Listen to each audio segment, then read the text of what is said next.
Okay, mga kabagtok na napunta karon, magpapagita sa ato ang tricolor philodendron. Itong okay, madagan-dagan na sila. Mas maganda na po ni sila kaya na mag-iso kasi po sa ugat. Law na ka, law pwede na kayo sila.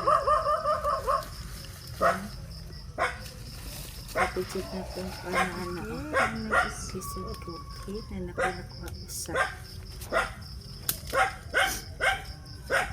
And then, namita pa ko. Sabi ako ang kamera. Salamat tayo sa aming po videographer. Nawa mo sunod. Shout out tayo sa anak na kinabubuhan. Brandon James Cahes alias Lezer.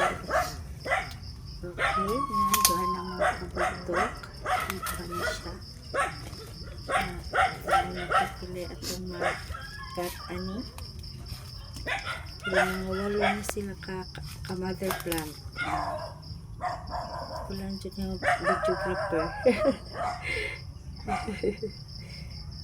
Salamat salamat kuya. Ako kay maglisod kukuha anas mga ugat kay buyag nakatag-as na kayo. Okay. Pila day ka buok. Katulo na. Mga upat na sila kabuok na. Ayan. Mga upat na. Okay, thank you.